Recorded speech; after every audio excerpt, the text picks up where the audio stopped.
欢迎来到卢叔讲经典，一句经典道尽人生，读懂变化，看清人生。人这一生最难改变的，从来不是外在的环境，而是内心早已根深蒂固的知见。许多人活得辛苦，不是因为命不好，而是因为看错了因果，看错了自己，也看错了这个世界。佛经有云，众生所以轮回不息，皆因无明。所谓无明，不只是无知，更是一种执着于错误认知而不自觉的状态。明明在受苦，却不知道苦从何来；明明在造业，却以为是在为自己争取利益。凡夫的知见大多围绕着自我展开，只看眼前得失，只计较一时输赢，只在意别人对自己的态度。于是贪心升起时，不觉得有错，反而觉得理所当然；嗔恨升起时，也不愿反省，反而觉得对方该受。愚痴更是深藏不露，让人执迷于短暂的满足，忽略长远的果报。久而久之，一个人便在自己的世界里越走越偏，以为自己精明，其实是在累积未来的苦因；以为自己占了便宜，其实是在损耗本有的福报。表面上看似得到了什么，内里却在一点点失去。古人说，祸福无门，为人自照。这句话不是用来吓人，而是在提醒一个最朴素的真相：所有的结果都有它的来源，没有无缘无故的顺境，也没有无缘无故的困境。只是人心浮躁，总想要快一点看到回报，却忽略了因果从来不以人的急躁为转移。有些人做了一点善事，就急着期待好运降临，几天没有改变，便开始怀疑，甚至退转。也有人造作不善之业，却暂时没有受到明显的果报，于是更加放纵，认为因果不过如此。这正是愚昧的知见在作祟。因果从来不是即时交易，而是一种深层的累积。就像种下一颗种子，不会在第二天就开花结果，它需要时间，需要条件，也需要因缘的成熟。佛法所说的因果，并非简单的善有善报，恶有恶报，它更深一层的含义，在于心念的延续与习气的增长。一个念头的升起，会引导行为的方向，而行为反过来又加深内心的倾向。久而久之，一个人的命运便在无形之中被塑造出来。当一个人习惯以自我为中心，他所看到的世界也会变得狭窄。别人稍有不如意，便觉得是在针对自己；遇到一点阻碍，就容易怨天尤人。这样的心态本身就是痛苦的根源。反过来，一个人若能逐渐理解因果的道理，开始反观自己的起心动念，他的世界就会慢慢改变。他不再急着评判他人，而是先看清自己；他不再执着于一时的得失，而是更在意行为背后的因。佛说一切为心造，这句话并不是在否定现实，而是在指出一个更根本的事实：外在的境遇往往是内在因缘的显现。若只在外面做文章，而不回头调整自己的心念，就像在水面上画画，看似努力，终究无法留下痕迹。因此，修正知见是修行的起点。没有正确的认知，再多的努力也可能走在错误的方向上。就像一个人走路，若方向一开始就偏了，走得越远，离目标就越远。世间人往往重视行为，却忽略了知见，以为只要做点好事就足够了，却没有意识到，若内心依旧充满贪嗔痴，这些行为很容易被染污。表面是善，内里却夹杂着计较与期待，结果自然也会复杂。真正的转变是从看清开始，看清自己的动机，看清自己的执着，看清那些习以为常的念头究竟在引导自己走向哪里。当一个人愿意这样去观察，他就已经在离开愚昧的路上。虽然还没有完全觉醒，但已经不再完全随波逐流。他开始知道，人生不是一场随机的遭遇，而是一连串因缘的显现。这种认知会带来一种安定，不是因为一切顺利，而是因为明白一切都有其来处。即使面对困难也不再那么慌乱，因为知道可以从因上去调整。慢慢的，他会发现真正需要改变的不是别人，而是自己的知见。不是环境在限制他，而是内心的执着在束缚他。当这个转变开始发生，人生的方向也会随之改变。当一个人开始接触因果的道理，最初往往只是停留在表面的理解，知道善有善报，恶有恶报，却仍然以世俗的标准去衡量一切。看到别人行善却没有立刻得福，心中便生疑惑；看到有人作恶却依旧顺遂，便觉得因果似乎并不公平。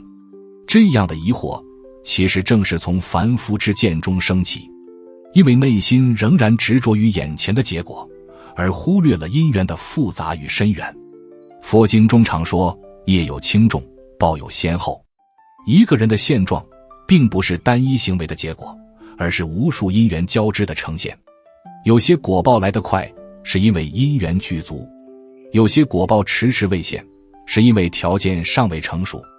就像一块土地，有的种子遇到适合的气候，很快发芽，有的则需要经过漫长的等待，甚至跨越多个季节才会显现。若只看一时一地的现象，很容易误判因果，于是心生不平，甚至怀疑善行的价值。这种怀疑会慢慢侵蚀内心，让人不再愿意坚持正道，转而随波逐流。古人有言，积善之家，必有余庆。这种余庆并不一定体现在眼前的富贵，而是体现在一个人的心境、气质与生命走向之中。一个真正行善的人，内心往往更加安稳，不容易被外境牵动。这种安稳本身就是一种福报。反之，造作不善之业的人，即使一时得意，内心也难以长久安宁。因为贪求越多，焦虑越深，占有越多，恐惧也随之增长。这样的状态看似拥有，实则被束缚。凡夫的知见总是习惯将快乐建立在外在条件之上，认为拥有更多便会更快乐，于是不断追逐，不断比较，也不断失落。因为外在的一切本来就是无常的，没有任何一种状态可以长久维持。佛法所说的因果，并不是让人消极等待，而是引导人从根本上转变。不是去控制结果，而是去调整自己的起心动念。因为真正能够掌握的，从来只有当下这一念。当这一念开始变得清明，行为自然会随之改变。说话不再那么冲动，做事不再那么急躁，对人也少了许多计较。这些细微的转变，看似不起眼，却在悄悄改变未来的走向。有人会觉得这样的改变太慢，看不到明显的回报。其实，正是这种急于求成的心，让人不断错失真正的成长。因果的成熟需要时间，而心性的转变更需要耐心。佛经中提到，修行如磨镜，镜子本来就具备映照的能力，只是被尘埃遮蔽。每天擦拭一点，虽然看不出立刻的变化，但只要持续下去，总有一天会恢复明亮。人心也是如此，本来具足清净与智慧，只是被习气覆盖。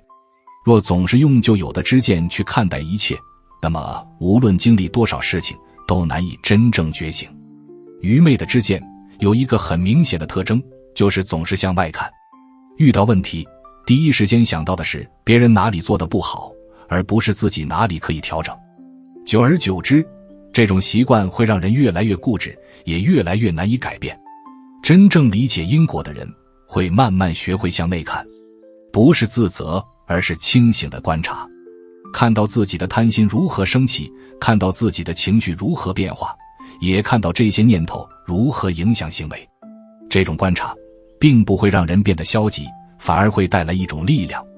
因为当一个人看清了自己的内在运作，就不再完全被他牵着走，他开始有能力在关键的时刻做出不同的选择。一次选择或许微不足道，但无数次选择累积起来，就会形成截然不同的人生轨迹。过去的习气虽然深厚，但并非无法改变。只要方向正确，每一步都在远离旧有的束缚。慢慢的，他会发现，所谓命运并不是一个固定的东西，而是一种不断变化的过程。每一个当下都是重新塑造未来的机会。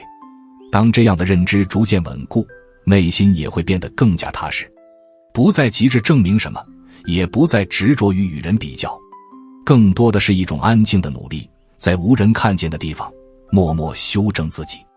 这样的改变也许外人不容易察觉，但自己会清楚地感受到。心不再那么浮动，情绪不再那么剧烈，对很多事情也多了一份理解与包容。这正是从愚昧走向正知见的过程，虽然缓慢，却真实而稳固。当一个人逐渐以因果的正知见来关照人生，他会慢慢看见，过去许多执着其实都源于误解，不是世界亏待了自己，而是自己的认知一直在制造对立与痛苦。凡夫之所以活得辛苦，很大一部分原因在于执着于我的存在，凡事都要围绕自己展开，希望被理解、被尊重、被肯定。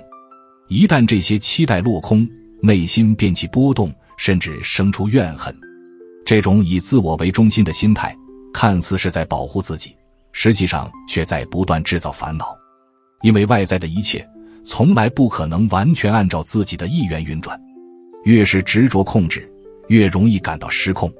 佛法所说的无我，并不是否定一个人的存在，而是在提醒，不要把这个我看得过于真实。所谓的自我，其实只是各种因缘暂时聚合的结果。身体在变化，情绪在变化，思想也在不断流动，没有一个固定不变的核心。当一个人开始理解这一点，他对很多事情的执着就会自然松动。别人一句话的轻重，不再那么容易刺伤自己。环境的一点变化，也不再引发过度的焦虑。这种松动是一种更清醒的看待，看见一切都在变化，看见所有关系都是因缘和合。古人曾说，心若不动，风又奈何。这并不是说外在没有风浪，而是当内心不再被轻易带动，很多原本以为无法承受的事情也会变得可以面对。愚昧的知见总是把一切看得很绝对，喜欢就是永远喜欢，讨厌就是完全排斥，对人对事缺乏空间与弹性。这样的心态很容易让关系走向极端，也让自己陷入反复的情绪之中。而当因果的观念逐渐深入，一个人会明白，每一段关系的出现都有其原因。有些人来是为了成就，有些人来是为了提醒。即使是冲突与伤害，也未必全然没有意义。这样去看待，并不是为他人的行为开脱，而是让自己不再陷入无尽的怨怼之中。因为怨恨只会继续种下苦因，让未来更加沉重。当一个人不再执着于责怪，他便有了转化的空间，可以从经历中学习，而不是在情绪中消耗；可以从痛苦中觉察，而不是在痛苦中沉沦。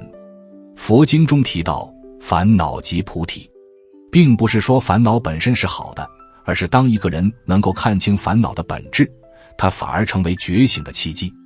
每一次情绪的升起，都是一次观察的机会，看见它如何出现，又如何消散。这种观察会慢慢削弱习气的力量，原本一触即发的情绪开始有了缓冲，原本难以控制的反应也逐渐变得柔和。很多人以为修行就是要压抑情绪，让自己看起来平静，实际上那只是表面的控制，并没有真正改变内在的结构。一旦遇到更大的刺激，依旧会爆发。真正的转变是从理解开始，理解情绪的来源，理解执着的根本。当看清这些，很多反应就不再那么必然。就像一个人看清了火的性质，自然不会再随意去触碰，不是因为被禁止，而是因为知道后果。这样的觉知比任何外在的约束都更有力量。随着这种觉知的增长，一个人的行为也会越来越稳重，不再轻易做出伤害他人的举动，也不再被一时的情绪牵引。每一个选择都多了一份清醒。这样的生活看似平淡，却有一种深层的自在。不需要刻意表现，也不需要不断证明，只是安静地活着，清楚地看着自己的心。慢慢的，他会发现，原本那些让自己痛苦的人与事，已经不再具有同样的力量。不是因为外在改变了，而是内心不再以同样的方式回应。这正是因果之见带来的转化，从执着走向松动，从混乱走向清明，从不断向外追逐转为向内安住。当这种状态逐渐稳定，一个人便真正踏上了改变命运的道路，不是依靠运气，而是依靠清醒的心与持续的调整。这种改变不张扬却深远。当一个人不断以正知见来关照自己，他会渐渐体会到一种转变。这种转变不是轰轰烈烈，而是在日常之中一点一滴发生。原本那些习以为常的反应，开始变得不再那么理所当然。原本总想抓住的东西，也慢慢学会放下。世间人多半在追求改变外境，希望事情顺着自己的心意发展，却很少意识到，真正决定感受的是内在的状态。同样的境遇，不同的心会生出完全不同的结果。有人在顺境中依然焦虑，有人在困境中却能安然。佛经有云，境随心转。这并不是说外在世界完全由心创造，而是在说明，当心改变了，对境的理解与反应也随之改变。过去觉得难以承受的，现在可以面对；过去无法释怀的，现在可以放下。这种力量来自于对因果的深刻理解，知道一切都有其来处，于是不再急于抗拒；知道每一个当下都是新的因，于是更加谨慎对待自己的念头与行为。当一个人真正明白这一点，他就不会再轻视任何一个起心动念。一个微小的善念可以成为未来安稳的种子，一个放纵的恶念也可能成为后患的开始。古人说，慎独。一个人在无人看见的地方，依然能够守住自己的心，这才是真正的修养。因为因果并不依赖他人的评价，也不随着掌声或批评而改变，它只如实记录每一个念头与行为。因此，修正知见不只是理解道理，更是一种持续的实践。在生活中反复提醒自己，不随顺就有的习气，不被一时的情绪带走。即使做不到完全清净，也能一次比一次更加觉察。有时候会退步，有时候会迷失，这都是过程的一部分。重要的不是从不犯错，而是在每一次偏离之后，能够再回到正知见之中。这样的反复本身就是在削弱就有的力量。随着时间推移，一个人会明显感觉到内心的变化，不再那么容易被激怒，不再那么执着输赢，也不再那么害怕失去。因为他知道一切得失都只是因缘的流转。这种认知会带来一种深层的安定，不是建立在拥有之上，而是建立在理解之上。即使面对不如意，也不会完全崩溃，因为知道可以从因上重新调整。慢慢的，他也会对他人多一份宽容，看到别人做错事，不再只是批评，而是明白对方同样被无明所困。这样的理解并不会纵容错误，却能减少内心的对立。当对立减少，内心就会更加清净，人与人之间的关系也会变得柔和许多，不再处处较量，也不再时时防备，更多的是一种平和的相处，一种不执着的关怀。佛法从来不是远离生活的教条，而是让人在现实之中活得更清明。不是逃避问题，而是用不同的方式面对；不是压抑自己，而是看清自己。最后，我想与大家分享一句发自内心的话：我们学习佛法，不是为了逃避现实，而是为了更清醒、更从容地面对现实。我们修习因果，不是为了求取福报，而是为了学会对自己的一切行为负责。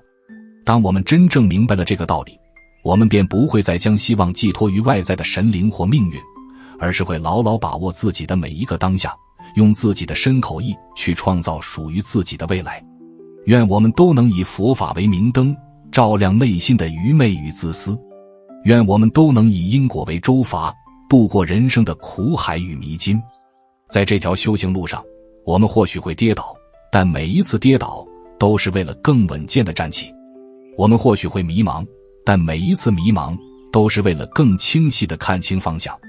只要我们不放弃，只要我们始终坚持用因果的正知见来修正自己，那么总有一天，我们会抵达那个没有烦恼、没有痛苦的彼岸。